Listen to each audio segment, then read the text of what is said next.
right, welcome to the show where we share the stories of the many who intersect with our healthcare system but are rarely heard from. My name is Kevin Pho, founder and editor of KevinMD.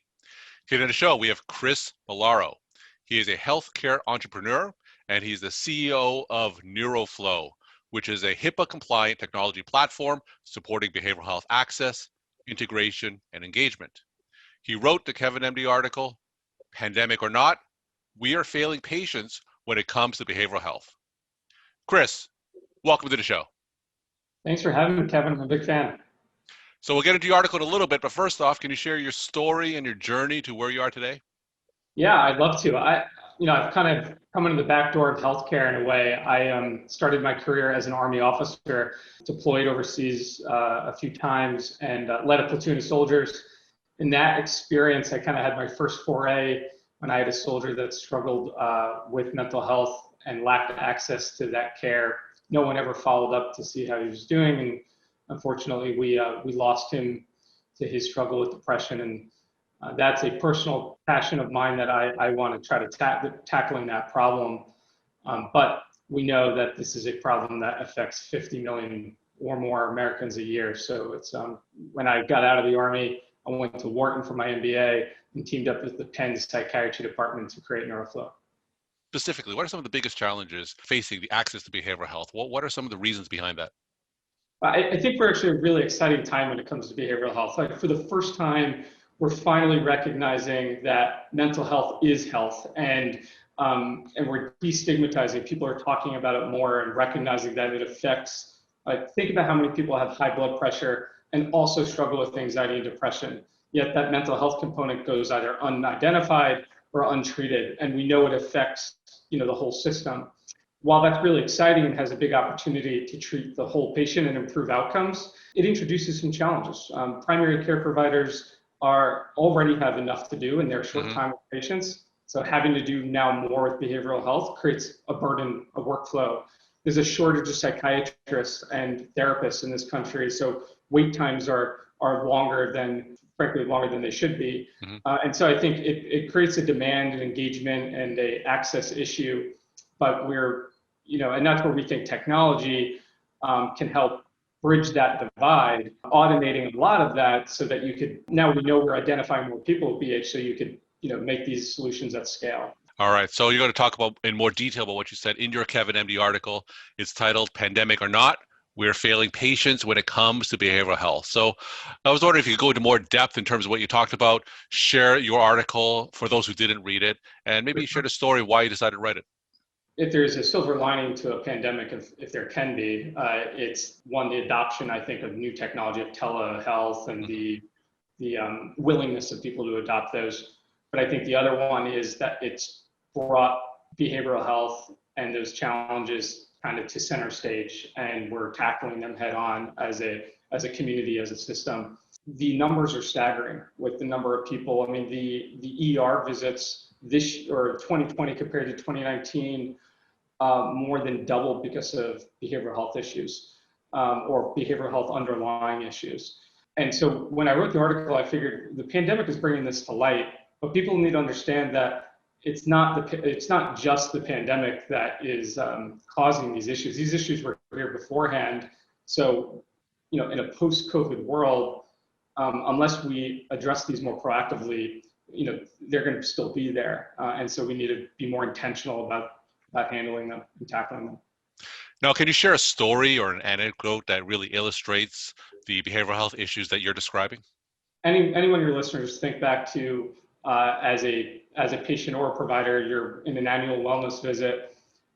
Maybe a patient did a PHQ-9 depression screening in the waiting room, or you verbally gave it to them, put it in the EMR manually. And then after that visit, maybe they scored positive and you said, look, maybe you should see a therapist, here's a referral. If you want an antidepressant, here's that, or a psychiatrist referral. And then they leave your office and you don't see them for another year. That happens all the time. And the problem is most people that have behavioral health issues, I think the last number I saw was about 2/3 of people that have a diagnosable depression or anxiety issue don't follow up and get it treated in the regular cadence that they should in order to get better. And there's no continuity with that primary care provider. So there's no what we call measurement-based care. And think about how crazy it would be if, if I had cancer and I went for my cancer treatment and then the doctors weren't measuring how I was doing, how I was progressing, measuring my tumor and so forth. That would be crazy. If I had high blood pressure, I had high blood pressure medication, they're not going to wait once a year to measure that and see if I'm having negative side effects and everything. Yet that lack of measurement, that lack of follow-up and continuity is a pervasive problem when it comes to behavioral health. The real problem is that it's not just about BH, it's because BH affects those physical health outcomes. What kind of technology-enabled solutions are available currently for most primary care offices? There's systems like clinical decision support tools that could help measure and then make the appropriate recommendations to those PCPs.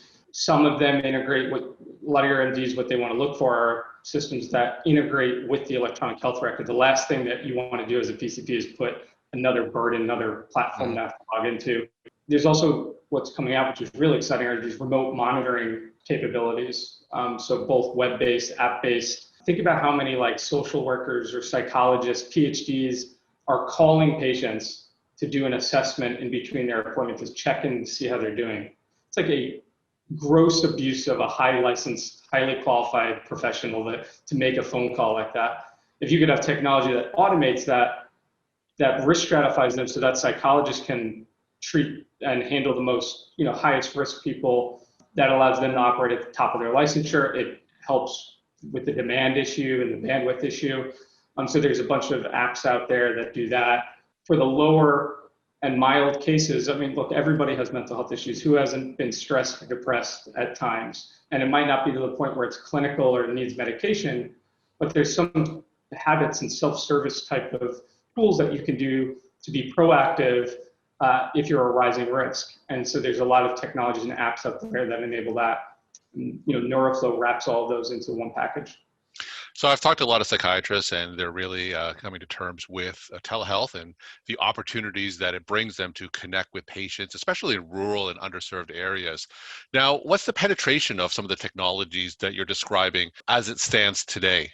Well, I think the easiest path to adoption, from what I see, if you look at a lot of the players out there, have been through the employer markets. So going as an employee benefit.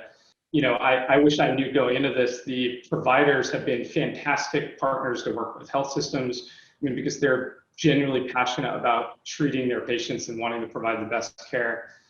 It is a huge barrier to fit into their workflow and to be adopted. And so for us, we've seen the companies that have been most successful with partnering have been those that have invested in those direct integrations so that they're less of a workflow burden. I can only speak for Neuroflow's numbers. We have 350,000 patient lives under contract on our platform. That's up from 35,000 this time last year, which sounds like a lot. But when you talk about 50 million people that have these, and those are just the ones that we know about, that's just a tiny, tiny sliver, a lot more work to do. As you said, the mental toll that the pandemic brings is really unprecedented, and I think the worst numbers are yet to come. Tell me what you expect in the next 3, 6, 9 months in terms of the mental toll of the pandemic and how technology can help, and what do you see coming down the pike in the next year? The pandemic has been a marathon, and I fear that a lot of people have treated it like a sprint, that they're hoping that it's over now, and that you can already see it in dialogue in our communities when there's frustration about the pace at which the vaccine is being rolled out. And I think the longer that takes, people are like, I expect I'm going to get it in March, and then March comes and goes, and it's April, and then April comes and goes, and they still don't have it. There's you start to get feelings of loneliness, depression, anxiety. All of those really compound to where I think you're going to see a higher utilization of the healthcare system, higher utilization of the ER, because the knee-jerk reaction is, maybe I have COVID, I'm going to go to the ER. And so I think if we can be transparent and communicative about how the rollout's going, how people are getting there, and then provide resources remotely so people can get that care at home and feel like look, the world is a lonely place, especially during a quarantine pandemic. So if we can reach out to them and extend a doctor's reach through scalable technology, we stand a much better chance in terms of providing holistic care to our communities. We're talking to Chris Molaro. He is a healthcare entrepreneur. He's the CEO of Neuroflow, which is a HIPAA-compliant technology platform supporting behavioral health access, integration, and engagement. Chris, I think one of the biggest problems I see with behavioral health is simply just a lack of people, especially in some remote and rural areas. Tell me some technology-enabled solutions that can help address that. And I guess, what kind of time frame are you looking at in terms of implementing these solutions? You could go the traditional telehealth route. Actually, the FCC just launched a big connected care pilot program to help rural hospitals obtain, typically with lower budgets, obtain these technologies. So you have, all of them, the teledocs of the world, Doctor on Demand, that have these video capabilities. Video capabilities don't solve the bandwidth issue, though. Mm-hmm, I mean, yeah. you still have a capacity issue, and so. A technology like Neuroflow, and there's other apps out there that remote monitor those patients to risk stratify them so you see the right patients at the right time, can be implemented. I mean, if we're integrated, so we're in Epic's App Store, Athena Health, that can be turned on literally with the flip of a switch, just like an app I would download on my phone.